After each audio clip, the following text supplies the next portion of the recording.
Hello and welcome to the Parenting Tools podcast. My name is Jason. My name is Jordan. This is the podcast where we celebrate the wins and we laugh through the challenges of parenting.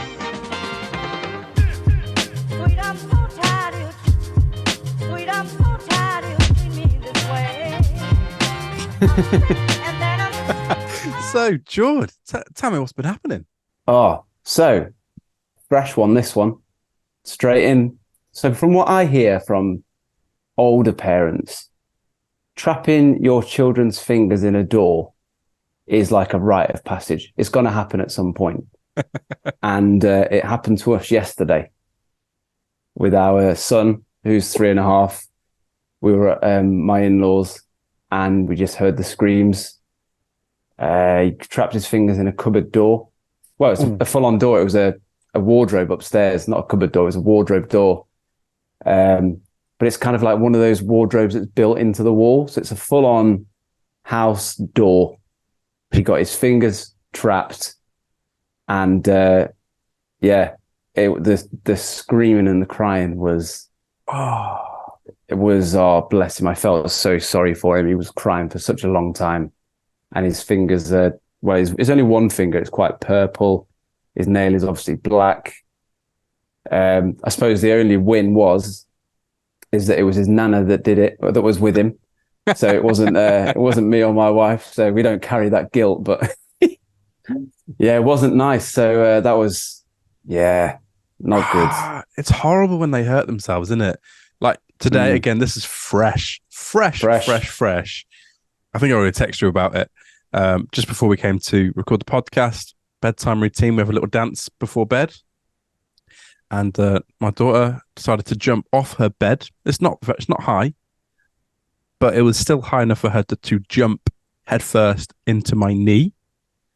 Oof. And it left a mark. And on your knee?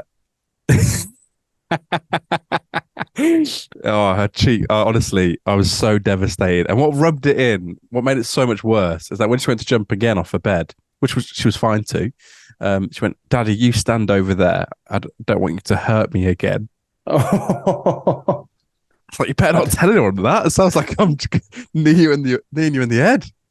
I don't want you to hurt me again. I felt horrible. And my wife was like, told my daughter just to go give me a cuddle because I think I felt more devastated than she did. Yeah. Well, you do, don't you? You definitely feel worse than they do. So yeah, well, we're off to a flying start this week then between the both of us. Have you got any parenting wins from the weekend? Parenting wins. Do you know what? I don't think I do. There's one thing that happened. I don't know if this is a win. This is just a really funny story. Well, I thought it was funny. So this week I had to take Monday and Tuesday off work because my daughter was ill, and something new, the isolation window. Oh, is this like a COVID related thing? No, the incubation period or something like that. Whenever your child catches a bug or like a little bit of a nasty thing going around, doctors and nurseries and schools will tell you, like, incubate them for 48 hours. Don't bring them to school. Don't bring them to nursery. And most of the time you can't do that because you've got to go to work. And so as soon as they're better, off they go. But we thought we'd be good citizens and keep our daughter at home for the incubation period. I had to take some time off work to do that. And the first day was actually quite nice. She just slept all day and we cuddled on the sofa. The next day she was back to normal and it was lovely but exhausting. But on the way home, from when we went shopping on the way home, she was looking outside. There was like some bugs on the window. And she was like, "Oh, Daddy, I've got a bug in my tummy." What have you eaten? Like, no, darling, you haven't got a bug. We call it a bug. It just means you're a little bit poorly. She's there thinking for like 2 days that she's got like actual infestation inside of her. There's something living inside of her tummy. Oh, that's wonderful. Jason, on today's episode, we've got a legitimate expert. Yeah, he actually knows what he's talking about. Somewhat, yeah, it makes a change. So this was a really insightful conversation and I really quite enjoyed it. So on the podcast today, we've got Alistair Bryce-Clegg, who's he's an educationalist. I think he described himself as. He's an education consultant. He's done a lot of work and a lot of research around children developing. And it was really nice just to hear his thoughts and his expertise on why kids do the things that they do. And I felt like I'm not a terrible parent after listening to him. No, I really enjoyed this. And again, yeah, I felt a little bit lighter after listening to it. Felt quite good about myself. But it's a good episode. It is a good episode. And if you've got any questions on the back of it, or anything that you want to send our way to pass on to Alistair, please do at Parenting Tools Pod on Instagram and TikTok, or parentingtoolspod@gmail.com. Amazing. So we have a listen. Let's do it. So welcome to the Parenting Tools podcast, Alistair. Alistair, thank you so much for joining us. It's an absolute pleasure. Glad to be here. A lot of my friends, when I told them that you were coming on, were really excited. They've heard us talk about my first 5 years in the podcast, and they were really excited to have you on. They probably need to get out more. Then again, if they're new parents, they're not getting out at all, so fair enough. If I can bring a little joy, I'll do my best. Oh, I'm sure you will do. So Alistair, we always ask our guests, who are you and what have you got? What have I got? What have you got? What have I got? There are so many answers to that question. So I am Alistair Bryce-Clegg. I am obviously on a parent podcast. I'm going to tell you I'm the father of 3 now grown-up boys who are now 24, 21 and 19.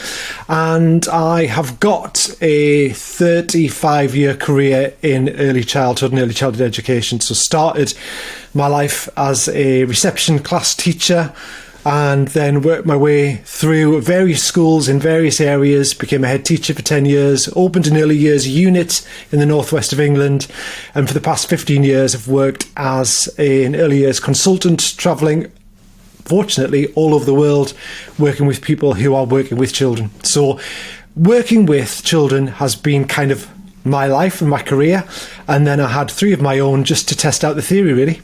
And how did that go? Not so well. No, I love my children. They're great. I mean, I am really, really good with other people's children. I think when it comes to your own children, it's always just slightly different, because obviously they can push your buttons and they know exactly which buttons to push. And the relationship you have with your own children is very different to that you have with other people. So yeah, it is really interesting. I think as an educationalist, when you are looking at what you're asking other people's children to do, or the policy that you put in place for other people's children, it's always good to reflect on that in terms of your own. So yeah, it's been a really interesting and fun journey, and it doesn't stop. I kind of thought when they got bigger that they would become independent and leave me alone. And what just happens is they get bigger, the problems get bigger, the requirements for finance get bigger, everything just gets bigger. So yeah, one day I'm hoping, maybe. That's super. Oh, that's amazing. And I know Jordan mentioned it a little bit, but tell us a little bit about your podcast. So during lockdown, my very good friend Jenny and I established a company called My First 5 Years. So My First 5 Years was born out of a really familiar lockdown thing, which was Jenny had a member of family who had a baby during lockdown, couldn't see any of the family, so therefore was sharing things on WhatsApp groups saying, "Oh, isn't he cute? Look at him now," which you do. And one of the videos she shared with Jenny messaged back and said, "Oh, he's really cute, but did you realise what he's doing there is this, and that actually links to this? That's a really pivotal moment."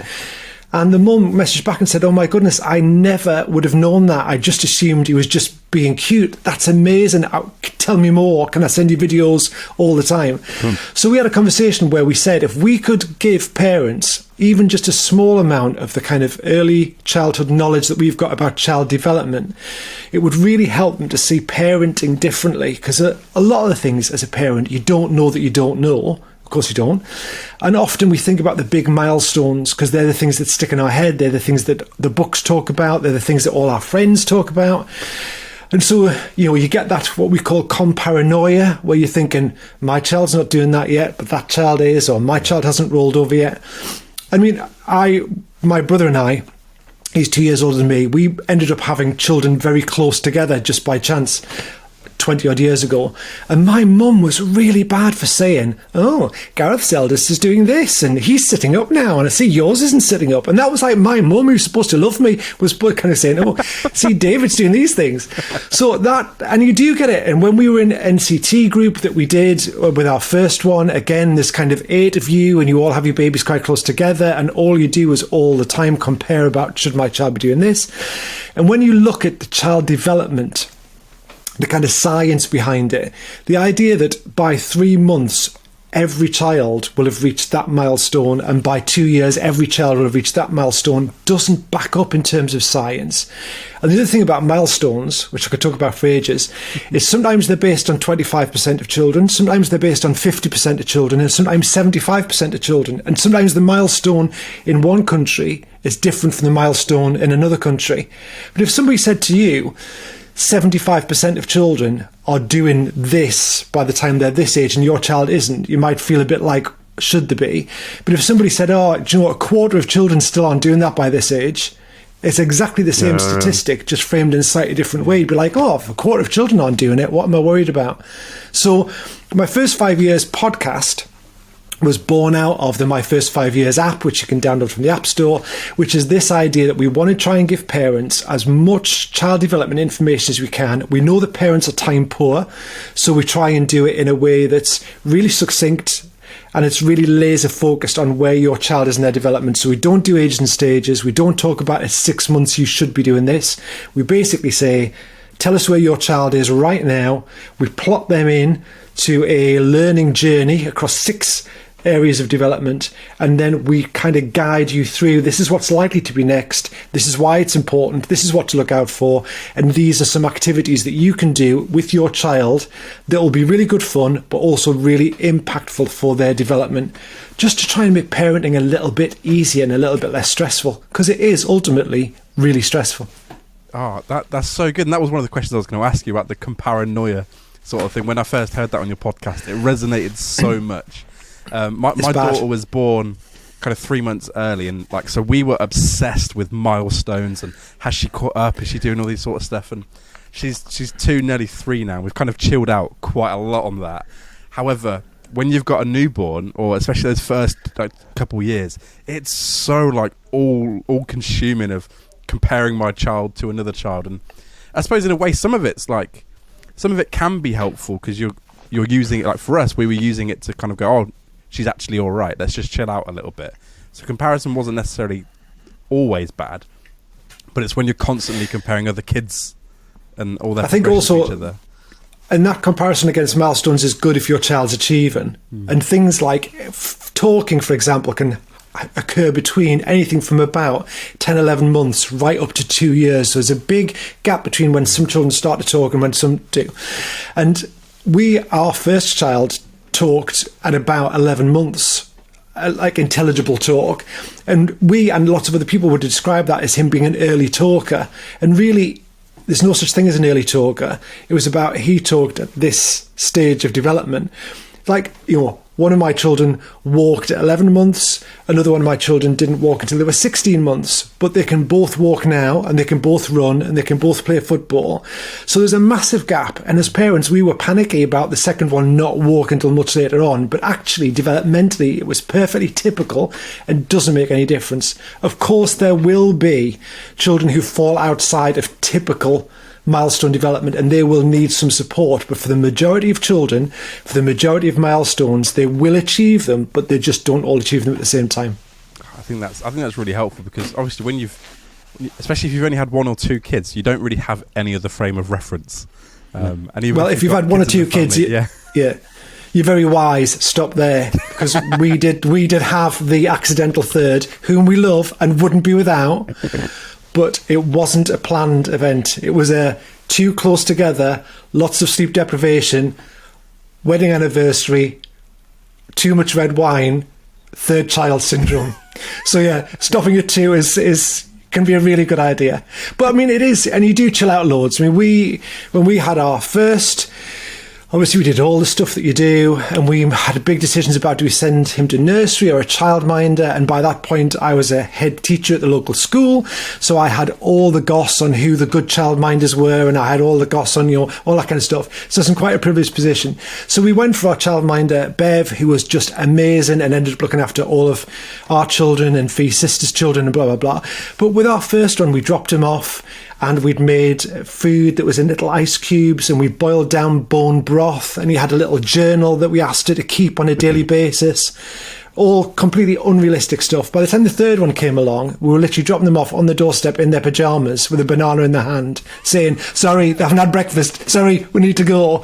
So, yeah, we did chill out a lot by the time the third one came along. But that first child, the minute when you shut the door and it's just you and your partner, if you were the partner, and that child, that moment of exhilaration that you've brought your baby home, but complete loss at like, what on earth am I supposed to do now? That moment, I mean, 20 odd years later, I can still remember the moment when we shut the door and just thought, blimey, what's this about? What have we done? Yeah, I remember that. We had, it was literally day one, the first night we were home from hospital.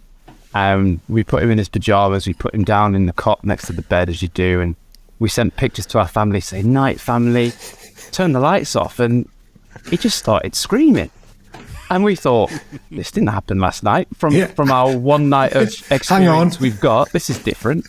Yeah. And we just didn't know what to do, so we tried everything, and then we realised, actually, they cry, and it turns out that they don't like sleeping at night time, and it's a learning curve, isn't it, every day? There is, and there's loads that you don't get told. There's so much to know about baby development that you couldn't, and we read all the books, and because the internet wasn't invented when we had our first, it was invented, but we got all the baby books and did the thing. But even that thing about the fact that children, there's no such thing as a child that sleeps through the night. They don't exist. And we know that as adults, none of us sleep through the night peacefully. We have periods of wakefulness and periods of sleep.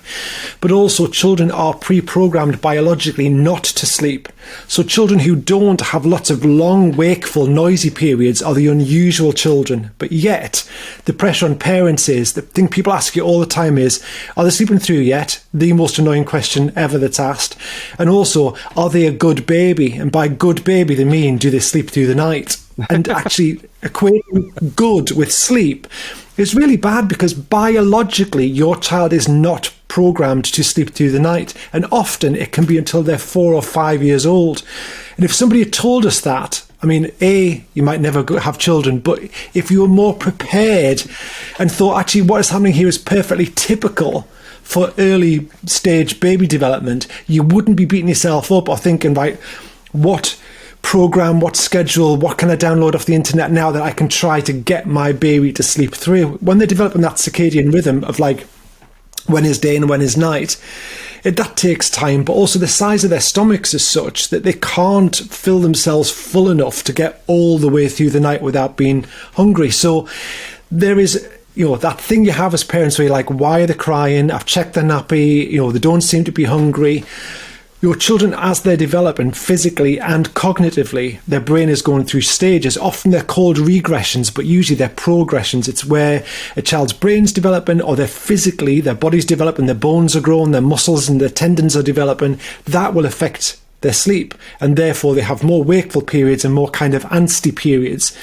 But again, as a parent, if you thought, well, actually, I know I'm knackered and I know they're awake again, but this scientifically is often a sign of development, I might feel a little easier with that, rather than thinking I'm just getting this wrong. Why is my sleep routine not working? Yeah. And again, we think we've got them in a routine, and then there's no such thing as a routine. So many times we said, no, we've got them in a routine. It lasts for like 2 days, and then you're out of the routine into the next one. So again, if you didn't expect to get your baby into a routine, then you wouldn't beat yourself up so much about the fact that they're not in a routine. Yeah. And that's one thing I really like about your podcast is... one thing I love about the podcast is that you kind of give people, the listener, that knowledge of this is why that happens. And I remember it's almost like you feed in patience with that information.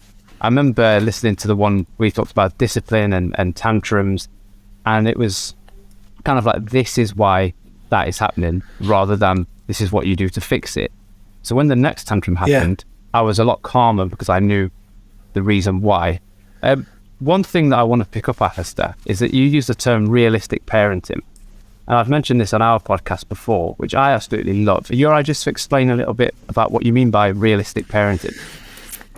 So I think, there are so many types of parents that you can aspire to be. And I noticed that even on the NCT website, they put a list with definitions of the different sorts of parents that you can have.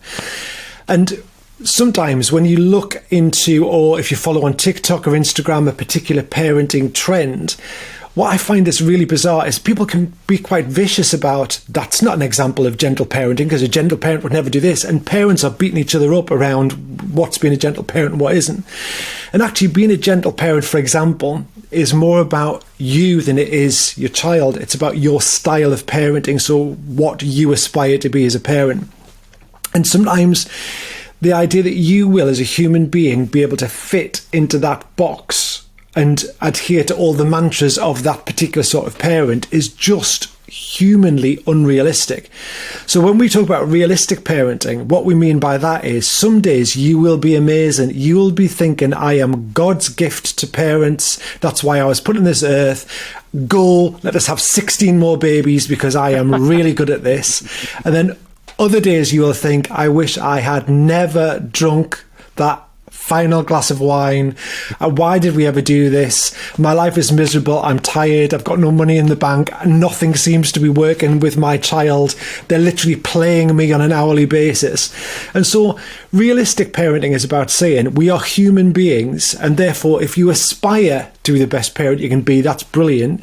But you will have crappy days when you lose your temper with your child. And not that I'm advocating that you are losing your temper with your children all the time. But again, there's really interesting scientific research around the fact that if you never lost your temper or had a fallout or a disagreement with your child and everything was perfect, there'd be a whole raft of skills that your child would never develop, because you need to have that emotional dysregulation and then emotional regulation. You need to coach children through that. You need to be able to say, I'm really sorry I raised my voice, or I'm really sorry I snapped. Daddy's just really tired. And sometimes when I get tired, I'm not very good at, saying the things I should say, but I'm sorry and I'll try better. Because what you're doing then is coaching your children through that. But they learn a huge amount more from having that experience and then the coaching around the resolution of that experience than they would if they never had that experience at all. So again, you don't want children being miserable on a daily basis. And I'm not saying it's okay for parents to be constantly shouting at their children, but there will be times when you are tired or frustrated, or we know again, scientifically and psychologically, that you parent either often as you were parented or against how you were parented. You tend to fall into one of two camps. But in times of high emotion, so when you're very stressed or you're very tired, your subconscious parenting spills out. So sometimes you will say and do things that you wouldn't do usually because you're emotionally dysregulated. And so therefore you're kind of clicking into subconscious parenting, and acknowledging that that happens to everybody, and it's not necessarily a bad thing as long as you recognize it and then do something about it, is a really positive way of not beating yourself up if you can't be a perfect parent on a daily basis, because nobody is. No matter what Instagram tells you, nobody is. That is so helpful. I remember listening to that again on your podcast, and just the revelation kind of just hits you of, our expectations of ourselves can be so high, can't they? And I think often we are our own worst critics. And that, for me, especially as a dad, when I make a mistake, I beat myself up so much. But actually just having those adjusted expectations, there's so much more breathing room. Well, and again, somebody who spent their entire career working with other people's children and doing qualifications around child development, all that kind of stuff, I am not and never was the perfect parent. And I got it wrong way probably more times than I got it right, because you parent, that relationship of parenting with your own flesh and blood is really different to that relationship of your interaction with other people. I remember once being downstairs when my boys were quite small. must have been old enough to be kind of around the house by themselves, or maybe I was with the youngest and the other two upstairs. And my eldest shouted, boys, come and see, which is never good. And he said, I've done a massive poo in the toilet and it won't flush. So then he said, I've even chopped it in half with a coat hanger and still it won't flush. So I found myself at the bottom of the stairs just bellowing, where is the coat hanger? Freeze! Nobody move! Put the coat hanger in the bath! Do not touch the coat hanger! You know, those classic things that I have many stories like that, but where you don't manage it well, you don't kind of switch into, oh, that's interesting, blah blah blah. You just click into mode as a parent.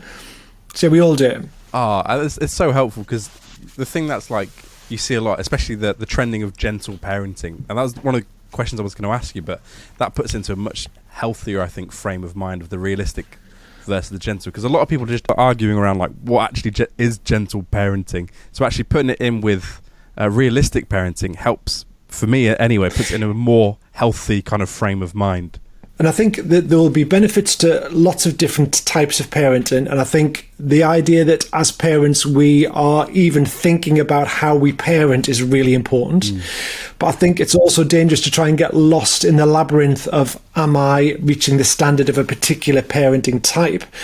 And I think if we always go back to the science and research, which is the other thing about my first 5 years, is we wanted it to be a space where if parents came, they knew that what they were reading wasn't somebody's opinion. It wasn't something that we downloaded, off the internet. It's all backed by science and research. So anything we write about is usually referenced with two sources. One of them usually is like an academic paper, because we want people to know that what we're talking about is the current thinking around what we know to be true about child development. So I think there's so much we do know now that we even didn't 5 and 10 years ago about how children regulate their emotions and how often what we expect as parents and often grandparents are unrealistic expectations of where children are typically in their development. That actually, if we just change that lens ever so slightly and looked at it slightly differently, then you can relax a little bit, but also think, actually, what these children are doing is not being naughty, and we could discuss that for about an hour. What they're doing is actually showing typical signs of development. Like when children begin to lie, or when they start to kind of manipulate the truth, or when they start to do things that are outside of the adult's expectations of behaviour. So they might carry on doing something when you've asked them to stop, or they might just lose it because you asked them, do you want the pink or the green cup? And they said the green cup, so you gave them the green cup, and then they say, but I wanted the pink cup. And that just becomes then this huge meltdown. And but I asked you which cup and you said the green cup. So there's lots of things like that that actually show really positive signs of cognitive development. So things like lying aren't great. But apart from the fact we all do it all the time.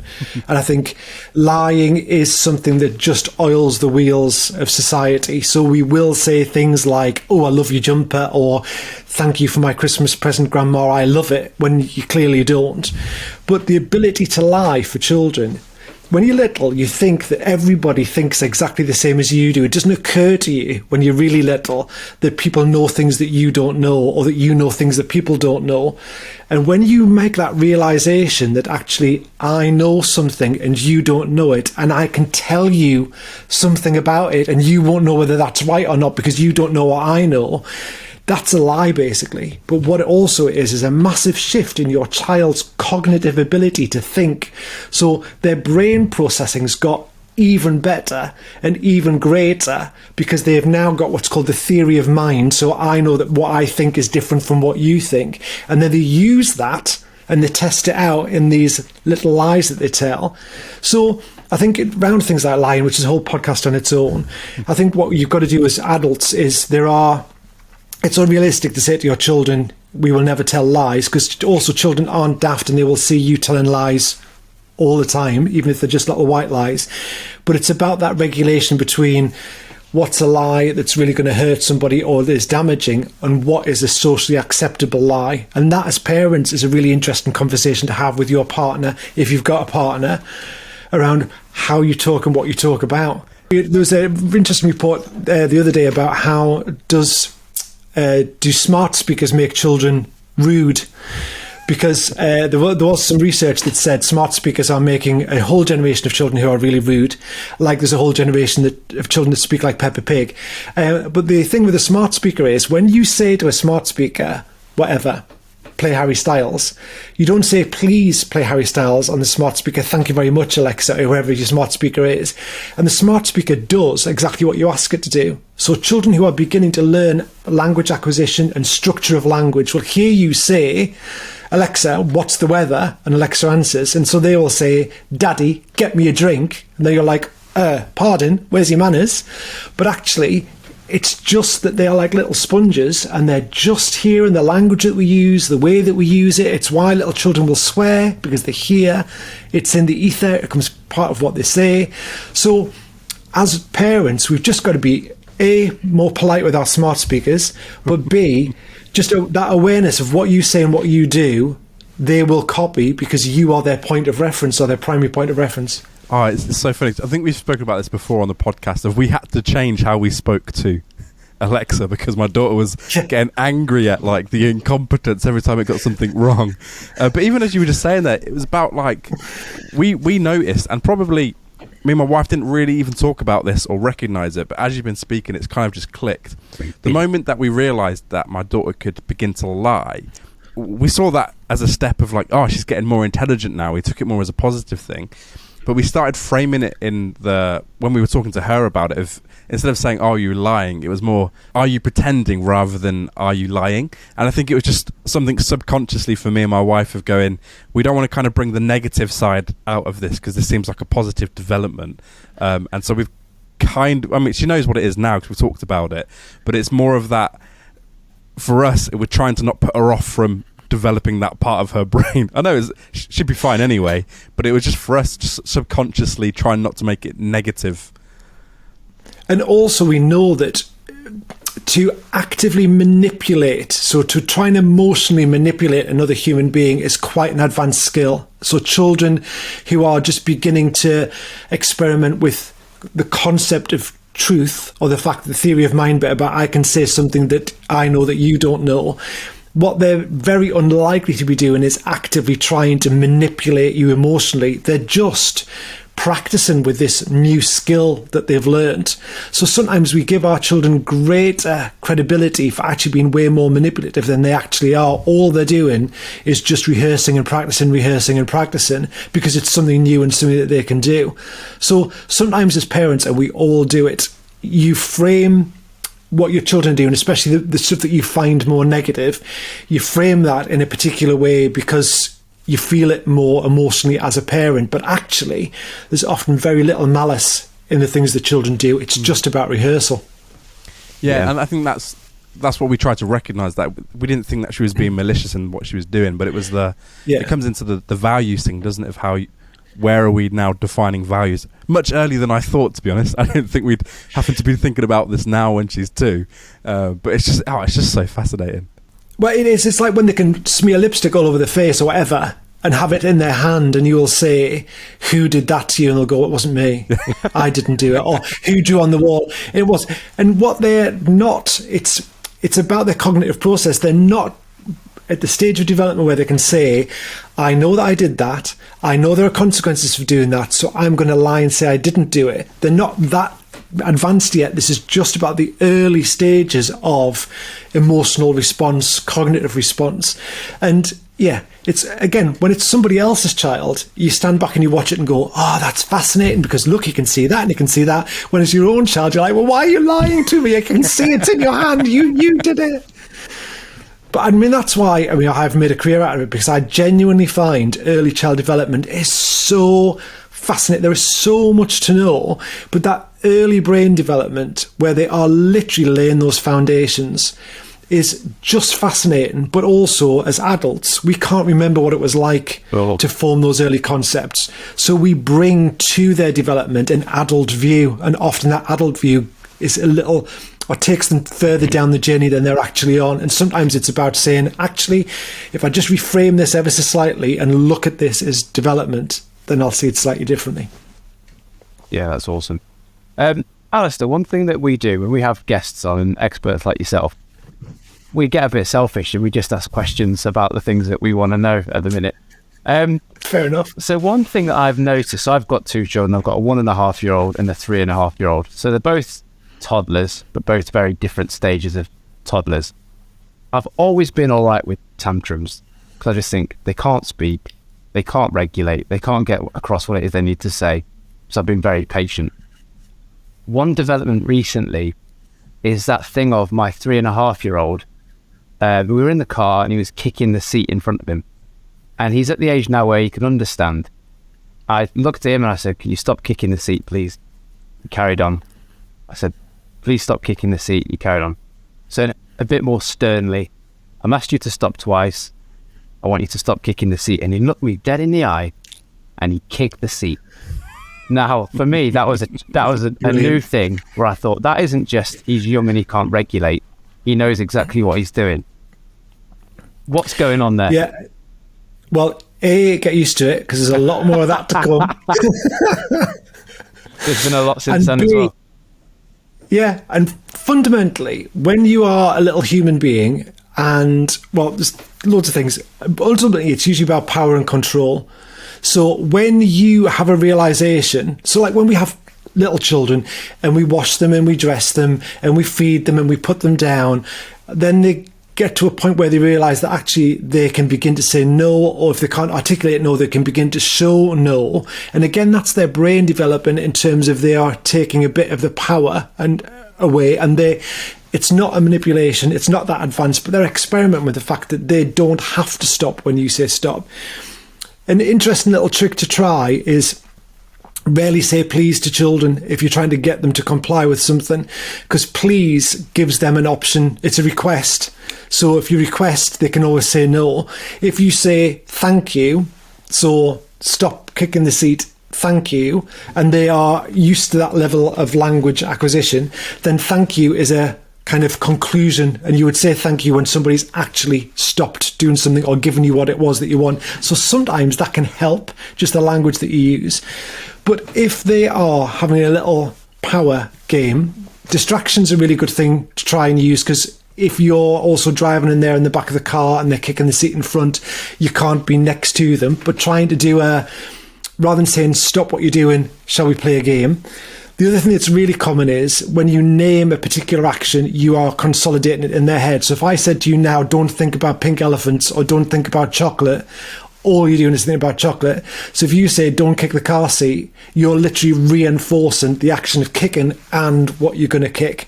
So you can try things like saying, can we play a game? I'm going to count to 3. Can we freeze? Again, it depends on the age of your children. Can we keep our feet really still?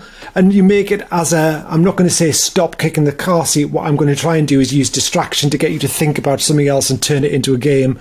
So I think it's accepting that when they get to this stage of testing, and they are testing out that kind of power balance, when you say stop, they will keep pushing it and they'll keep pushing it and they'll keep pushing it, because that's what their brain and their cognitive development is telling them to do.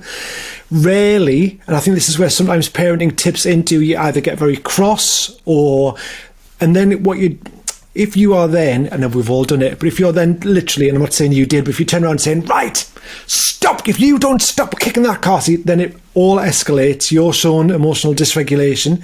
So you're kind of showing them that when you don't get your way, what you do is escalate your emotion. You're raising your voice. And also what that can do, even with your own children, is bringing a sense of kind of intimidation and fear.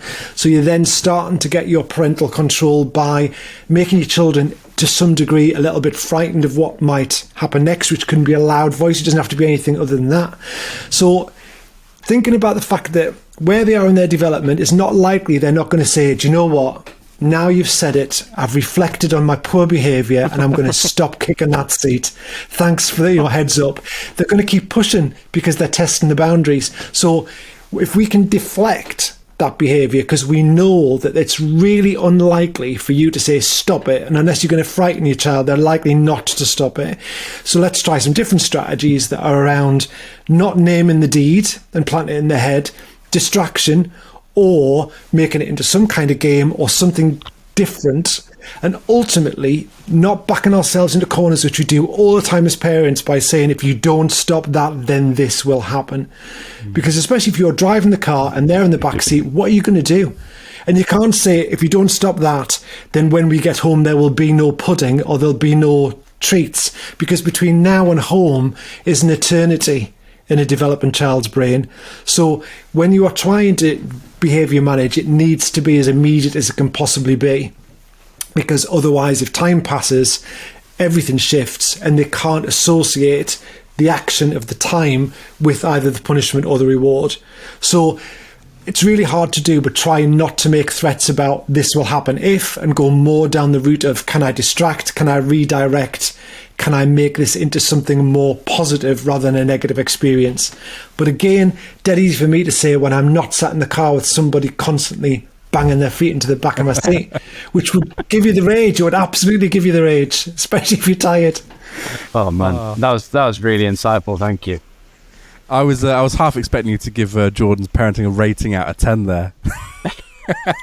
No, there is no judgment. In a realistic parenting situation, there is no judgment other than, we're not smacking children, but other than, we just, in the moment, that's why it's really hard sometimes to give parenting advice to other parents, because in that moment, there are so many other elements that will be part of what makes up that experience. Plus, there is the subconscious child and parent that exists within you that pops out even when you're not expecting it. It's really hard to be able to say this is what you should have done in that moment. Right. But the fact you can give more general advice around, if this is where your child is in their development, then this is unlikely to work, but these kind of things might. Then it just means that next time, if you can employ some of those strategies. But if you can't, for whatever reason, and it all goes wrong again, it's not the end of the world.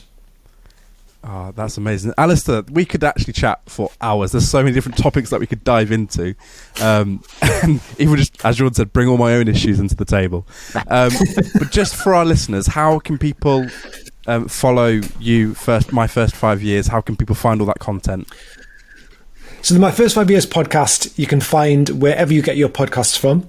My First 5 Years has got its own website, which is myfirst5years.com. We're on the socials, so you can find us on Facebook, where we've got a community that you can join for free. And it's a community of like-minded parents where we also, Jenny and I, pop on. And also we've got a really good team of early years experts that work with us. And we've got experts around things like feeding and sleep, as well as child development. And they often pop on into the group and answer questions. And you can download the app. It's on the App Store at the moment. Android is coming very soon. We're literally only a couple of months away from that. But you can download it. You get a 14-day free trial where you can really dig in. You can onboard your children. You can see what we're all about. There's plenty of information out there, and you can have a look, read some blogs that we've written, articles, anything we can do to support you. And if people want to get in touch, then they can email high5@mffy.com, MFFY, my first 5 years, that's right, .com. And if we can help you, we'll get back to you. Oh, amazing. Alistair, that's been so helpful. Thank you so much for coming on the podcast. I've genuinely feel a little bit lighter and less judgmental of my own parenting. Good. No, that's amazing. Thank you, Alistair. Thank you for all that you're doing on the podcast, and to Jenny as well. Really do appreciate you coming on. Thank you so much. Jordan, that was good, wasn't it? Yeah, I enjoyed that. Really insightful. Yeah, I think I've got a lot to ponder. There's a lot of wisdom there, and I think I'd love to have him back on and dive into some of those topics a little bit more. Yeah. What I really like about Alistair and Jenny, and said this as well, is that they just kind of explain the reasoning. And I know that he kind of offers a few tips there, but he said before that he's a dad of 3 boys himself. He doesn't say, if you do this, it will work. Yeah. Or try this and that will work. He kind of offers, this is a different way that you can frame it. This is the reason why. But a big part of why we called this podcast Parenting Tools was because you hear top tips, top tools. None of it works.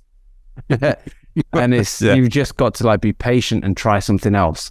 And you've got to be patient. If that doesn't work, try something else. And that's what I really like about My First 5 Years, is that they take the pressure off. It's just be realistic about your expectations. and try something else if that doesn't work. And I really like that. It was really easy for me just to like, every time he was speaking, just to visualize situations that I've been in and go, oh, okay, that's why my daughter's just not listening to me. Or when I told her to stop doing that, she just kept doing it. I now understand. That's helpful. I'll check in with you next week, see if it's actually worked. Yeah, the bit about don't kick the seat, like all they're going to focus on is kicking the seat. Yeah, it's just human nature, isn't it? Yep, completely. Jace, I want to bring up the hair saga again. Oh, the hair saga. The hair saga is growing like hair itself. There's got to be a word for something going on this long, but longer than a saga. What's that? A debacle. The hair debacle. I don't know what the word is, but we've had a message on Instagram from Jane who said, I was exactly the same. So this isn't just a piece of extension. No. My gran gave my mum a wig to put in the cot with me. It didn't work. So my mind immediately thinks, and it must be the case that her grandma gave her one of her own wigs to give to Jane when she was in the cot. Is this a common thing? This is not a common thing. I'm saying that without any knowledge, but it's a very safe assumption that it is not a common thing. Like pre-mass manufacturing of teddy bears. Yeah. Give us your wig, Rita. Vera's walking around with a cold head, but there's a child asleep in bed. If you're not the only one with a wig in your cot, please do let us know. We would love to hear your tales. You can contact us at Parenting Tools Pod on TikTok and Instagram. Yeah, we often ask for your parenting woes and your stories. Why not get in touch with your parenting wins? Let us know. Oh, yeah, that's good. Yeah, let us know what's worked for you recently. Have some positive vibes going. Yeah, posy vibes. I immediately felt old as soon as I said vibes. I immediately felt older when I said posy. So, amazing. Thank you so much for listening. And we will see you again, hear you again, be in your ears again next week.